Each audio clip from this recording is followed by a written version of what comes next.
Welcome to Center Heights Productions. Please hit the likes and the subscribe down in your right-hand corner. Muchly appreciate it. Really would appreciate if you did that before you left. Trying to grow this channel strong, and we do it for the viewers, these tapes. And yes, I appreciate your support. All right, as we said, we came out with a draft result taping just before this one, and coming out with another one because now that we know where we're positioned, this is pertaining to the draft itself coming up and the off season for the Montreal Canadiens. As you know, I tend to stick to the Habs news. Okay, so we know we fell into basically into fifth position where we left off, ended up at the end of the year, which is fine. And then I kind of discussed a few things, and what I want to get at now, like I said, we have certain lots of respect for all of the, Craig Button, Pierre Maguire, Tony, and a few others, and of course, Junkie is definitely up there, way up there in the front runners, and Chris Nyland. But anyhow, so that's kind of where I stand, and there's others out there. But anyway, I do like Grant McKaig and Snake Boisvert's input on their scouting reviews. Don't always agree with them, as you've seen in the last one, whereas I found they both had great points, and everybody's kind of got a different place they're sitting in. Remember, I'm dealing technically with the Habs, and certain players, I don't think we should be wasting our drafts where we are so top heavy with defensemen in our talent pool. That's where I kind of disagreed with Grant, because we have players that are in this draft rating that are pretty closely together rated, and it would be foolish for the Habs to go with a defenseman in this draft. If we do, what are we trying to do? Because then we give the opposition the strong hand in trades, then knowing that we're kind of desperate to move some players out due to being overloaded with defensemen. So you got to watch how you play your hands. So for me, as I'm firm where I stand on what the Habs need to do, but this is critical. This is year 3, which is right in the middle. They projected a 5-year rebuild. This is super critical. Hopefully the rest of the podcast, as anybody watching sees this, and address it. The more heat and the more upfront we put, it up in the open and upfront for Habs to realize that your fan base knows this is critical. Okay, this is super critical. This draft is probably the most important now at this point. Basically, we have to do this right, or we're going to be just a Mickey Mouse outfit. And I'm sorry, like I said, I kind of used the Leafs as an example. Great talent. There's no doubt. Nobody's questioning the talent of that top 4. But having the top 4, you blew your funds with your butt end. However, it's definitely the culture is a huge issue in those top 4, because with the changes they did make, they should have the Leafs should have went much deeper. Do we want a team built like that? I know I don't. I'm sorry. I know the Leafs might want to get rid of Mitch Marner. I don't want any part of him. I don't want any part of, like I said, I have my different views. Austin Matthews, great player. We know he's one of the top, if not the top goal scorer in the league. Wouldn't want him on my team.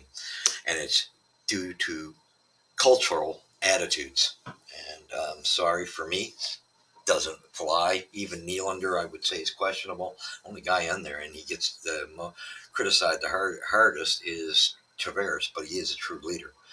But they should have never gone with 4 superstars. That was a mistake right there. So they built themselves a Mickey Mouse team.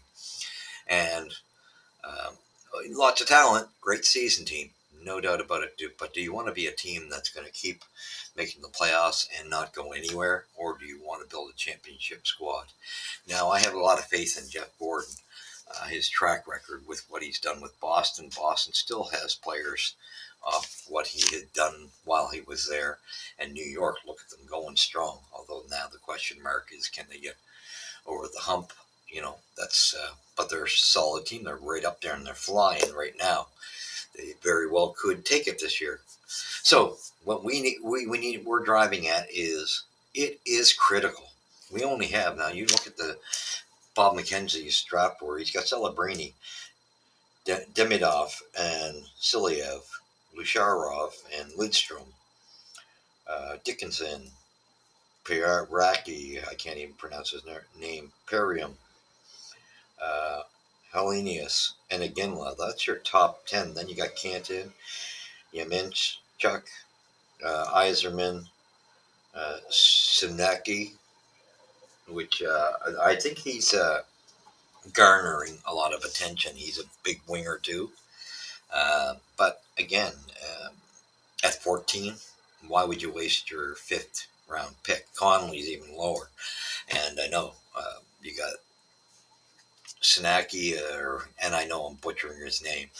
Grant McKegg is really behind him and has got him that he would draft him at that area. I disagree. We got Snake Bovair, who's high on Conley, and would draft him at. I disagree. I think we got to utilize this as critical. If they're that far down, I take Bob McKenzie's rankings pretty serious because he usually gets an overall view of a lot of the different scouts across the league. This is critical for Montreal to get this right because last year it was questionable. So even though Doc and Newhook have been good moves, we got two different problems. Well, actually, not so much. Actually, Doc, we don't know if he's injury prone now. We got to find that out. Hopefully, he's not. Great move, but if he ends up injury prone, we're in trouble. That's going to be something we're going to have to address again. So this is critical. New Hope looks like he's got some injury issues in his first year with us, and he was technically a third liner, and we overpaid on him. So with that being said, like I said, I'm not one and like I said, I love Craig Button, but I'm sorry, I'm not, and Pierre Maguire, but I'm not one to over pump the tires on what we have done.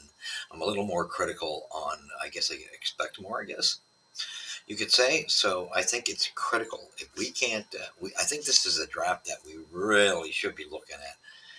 If we haven't done it in the past, we really should look at it because it's going to be the halfway point after this off season.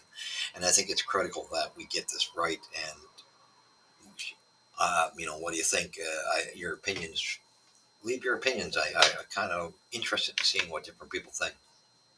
I think it would be a good time if we were going to make that move to trade up. I'd do it. I think whether it be you can get the first because I say there's only one team in the four ahead of us that don't need defensemen, and that's Anaheim. But the other three teams ahead of us, why not? Especially, I think it'd be more critical to get one or two in positioning because they need the defense, and I think it's possible and feasible that we could make a big trade there to get that positioning. So I think, why not? Or, either that or we're going to risk it and hopefully move up the second pick we have from Winnipeg, which be nice because that could put us in the Iginla area. Wouldn't it be nice to get Lidstrom and Iginla? That would be beautiful. But I think it is super critical for us to throw a package together and be on the horn with the Sharks, beyond the horn with the Blackhawks, beyond the horn with Columbus. And I think, we're not looking at Connor Bedard here where it's a generational. I mean, some people think, he's, and so that's not a knock against Celebrini. He's just not generational. I don't think anybody in this draft is. He's way ahead of the rest of the class. Yes. So it'd be great to get him. It'd be quite an addition to have him. But if we stick to the other plan of getting Demidov or Lidstrom, which I think would be extremely wise. We need to cash in. We need size and we need talent. And I think the size and talent is even more critical. So, but I could live. I could live with those, and I think it's critical. If they don't get one of those two guys, and there's defensemen standing left, or you don't get, you don't even attempt at one Celebrini. So that's three guys. If you don't get one of those three guys, it's a fail. It is a fail.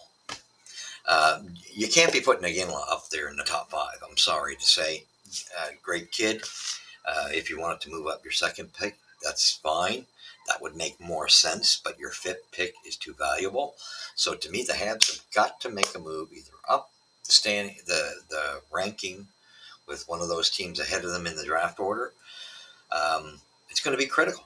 It's going to be super critical. The free agency in the offseason is going to be critical to get it right. You don't want to get into guys that are too old, like Stamkos, and too pricey, and Marner included in that. I have no sorry.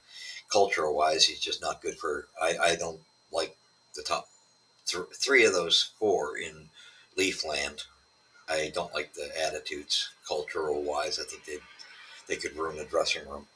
I don't want to be just. Do you want a team that's a Mickey Mouse team that can fly high in the season and they're getting booted out of the playoffs? I don't want that. We've never done this before as the Habs. I think we're in good hands with Gordon. I like Hughes' work. So, to an even level, we're at a C at this point in time. And that's, I'm not going to sit there and blow the tires up. Like, I'm sorry, Craig Button, to call this an A. Come on, A plus? No, no, no, no, no. This is not an A plus yet. The work's not done, and we've only got one line. There's three other lines that need a lot of work on the Habs before we're where we should be, and our defense still has to grow. There's decisions that still need to be made, and we can't just keep trading for repo projects because we don't know. We still don't know if the first two. Well, one of them's a third liner, and if Doc could stay healthy, he's definitely a second to first liner, no doubt in our mind.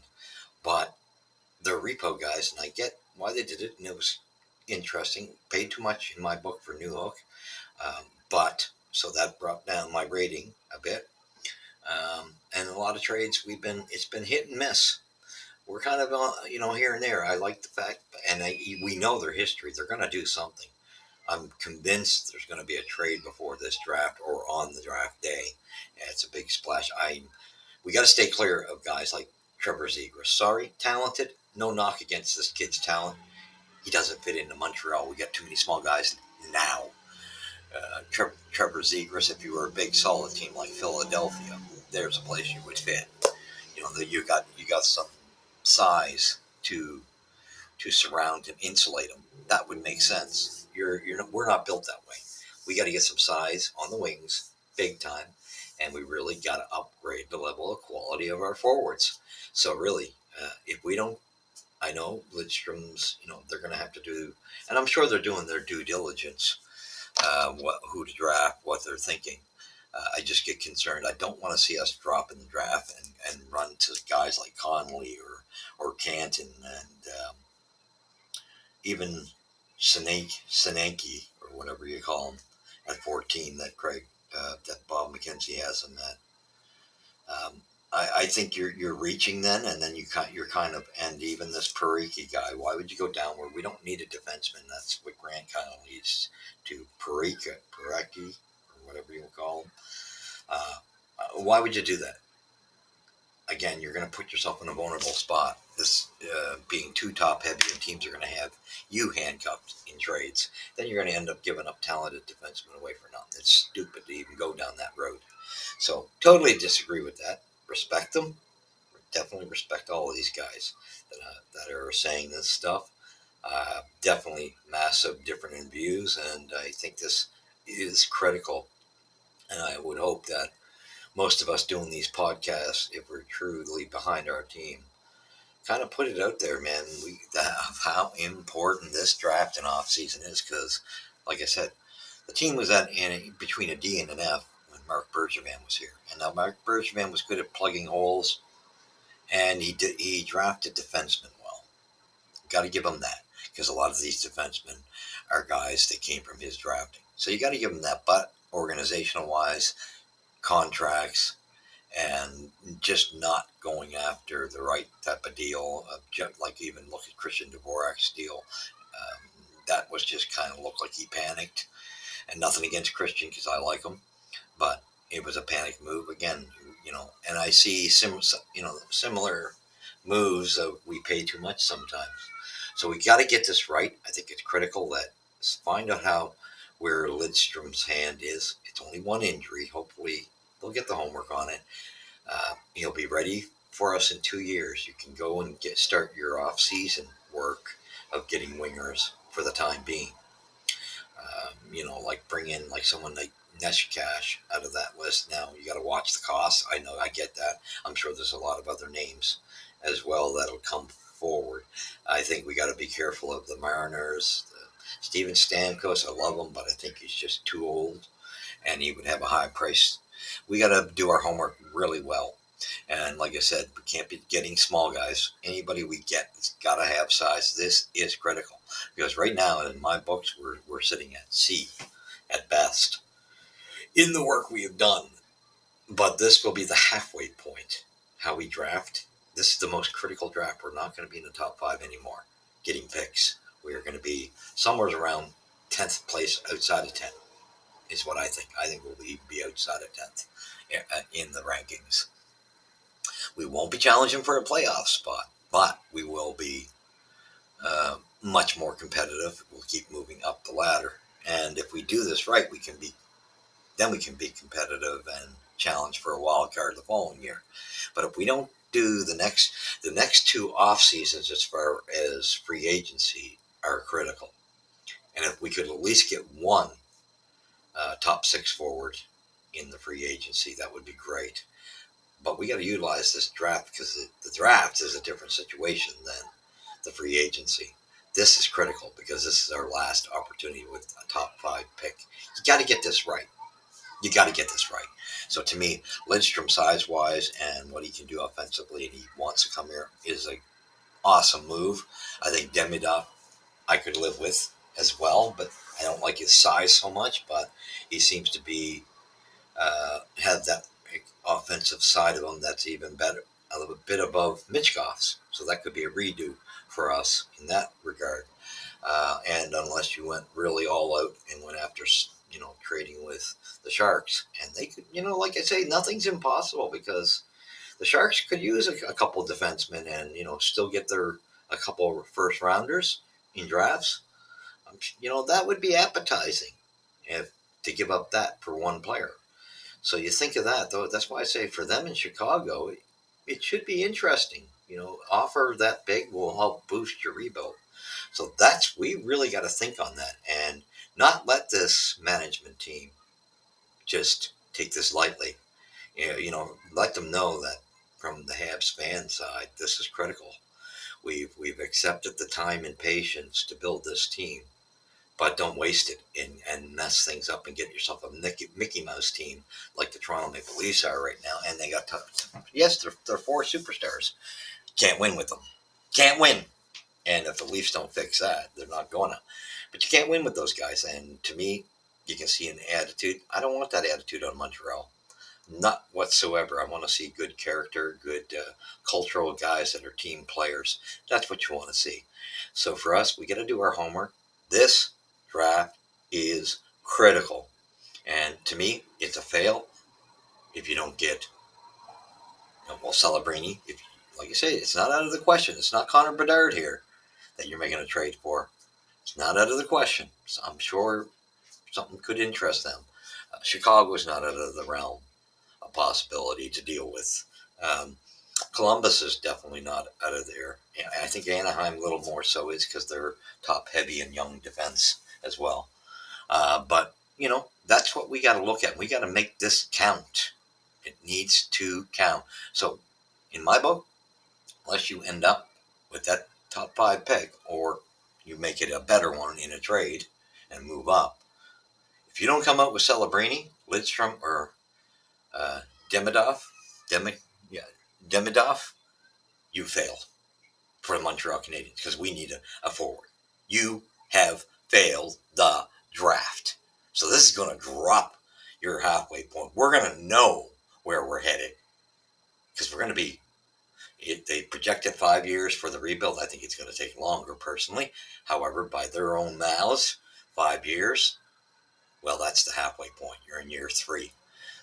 After this draft and after the off season, this is where we will know where our team and how it's being designed, what type of club we want. I don't want a club that just makes the playoffs and just high octane and can't do nothing in the playoffs. That's, with a bunch of Smurfs. We've gone through Smurfville for 30 years now. Enough. Smurfland needs to be finished. If you want to carry two guys, once this is all said and done, like Caulfield and Newhook, that should be your limit. I would not be going after any small forwards. Sorry, just doesn't work. And some of the guys we got in Laval, there's nobody there really, other than guys going to Laval maybe next year, but they're all too small. We've mentioned the Heineman, who may have a chance if he doesn't do it this off season. He's probably done. And then there's nobody else to come up and have a chance this year. We know Wall's got his spot earned. Other than that, you've got Beck and Machar and Florian Jacki going to Laval, so it won't be this year. But they're on the small side. We got to watch this. This could be critical because you don't want to go beyond 3. And to me, that means you got 2 small guys coming out of that batch next year. You may have to make a decision between one of the 2, depending on, and let them battle it out and see who wins the battle. But with that being said, that's why I'd like to see. Don't just jump for anything we make. If we go after Trevor Zegras, we're going to be making a huge mistake. Yes, he's got the talent. Let a big team take him. He's not for the setup we have in our culture and size in our lineup. We just can't handle that. That would be like having 2 Cole Caulfields. It's not going to work. We're just too. You become too small, and you're not going to be able to battle in the playoffs. So this is critical. To me, I'm really putting my stamp on this, and I stand by it. Leave your opinion. I'm always interested. Like I said, I disagreed with some of their analysis, and I just wanted to project mine out. But I'm not disrespecting them because I respect their hockey minds. I just, however, think this is critical, and we can't waste it on a defenseman again. We need a forward. They need to be big. They need to be talented. Either way, we need that. And this is our last chance at being in the top 5. So we got to make this count because I think we're going to be, like I said, at 10th position next season, if not farther out. And I'm thinking more so around 12th out from the first draft pick next season. So this is our chance. This is our window. We need to capitalize. So let me know what you think. I say we fail if we don't come out with Lidstrom, Demidov, or Celebrini. We don't come out with something in that category, we failed. Bottom dollar. No Anderson buts, because like I say, yes, there's good players. Like I like Iginla, but I wouldn't be using my first one on him, my first draft pick on him. I wouldn't use it on Canton's too small. And then you got Yemenchuk from Russia, Yzerman, who's got too many problems with his game other than scoring, and then Seniko, or whatever you call him. Now that's a good player we should be looking for at our second pick. I would say him and Iginla would be 2 guys to look with our second pick if we're using that. But other than that, and then you got Connolly. No, thank you. So, and I'm only stopping at the top 15 because after that, I think these are the type players for both draft picks that we need. Like Seniko would be good size wise for our second pick, not for the first pick though. I do agree that you'd be going in the right direction, but you might have to move up, get in mindset of moving up the second pick in a trade. I personally would focus on the first one first, so you work on both of them. We got enough darn young defensemen to throw a couple packages around to move up. And there's teams that need defense. You could move up with making a deal for your second pick with like a Calgary who could use a couple of defensemen. So let me know what you think. That's my point. I got him at a C, I believe, in that grade series, and I did say I was going to do another grade series after the off season because we're then past the halfway point. You've had your third draft, your third off season. We do have to get a winger that is top 6 out of the out of the free agents this summer, at least one. Be nice to get two, but they got to be both top six wingers. If you only get one, you got to do it on the following one, and you can still be upgrading your bottom six at the same time, right? Just not as more important as it is for our top six right now. So that's what I say. This offseason, got to at least come up with somebody. And the Neshcash, to me, is the best out of the names I've seen so far. I think you don't want to get into a mess with guys that don't have great culture or are too small or too old. Uh, a veteran is fine. And that's why I say Neshcash is in the area that fills that bill. And I'm sure there's a few other players that will be coming on that list in the offseason. We'll know more as the season comes to a head and to an end. But we got to get this draft right for our future. This is going to speak whether Montreal's going to be a Mickey Mouse club and just be a season team, look great and be entertaining, but can't get out of the playoffs. Can't go, past the first round, because you're either going to build a Mickey Mouse team like that, and I don't want to be a part of that. I don't want to be rooting for a team that way. Life's getting short here, and I'd rather have a team built, even if it's longer, solid, good culture, but can go deep in the playoffs. Teams like Vegas, they had the right idea. Tampa had it a few years back. Colorado's even got the style. There's a few teams out there. Boston aging, but they had it as well. So, and Florida, these are the teams we need to be looking at how we're going to build our club. Those are the clubs. So, with that being said, thank you for joining me. I just wanted to give you that spin of how critical this draft is. And like I said, I named the guys that would be all right for your second pick. With our one from Winnipeg, but our first one, we need to win on that first pick, and it's one of the three guys I mentioned. So, with that being said, thank you for joining me. You've seen it here first at Center Heights Productions, and we shall catch you in the next one. We'll be watching things closely, except this here I just wanted to talk to you about because it's coming, and this is what we should be focusing on and try to, if we can, allow Habs administration, their management, realize the fans aren't dumb, and maybe that'll help them to realize this is critical to get this right. So let me know your opinion, be respectful, and we will catch you later. You've seen it here at Center Heights Productions first. God bless.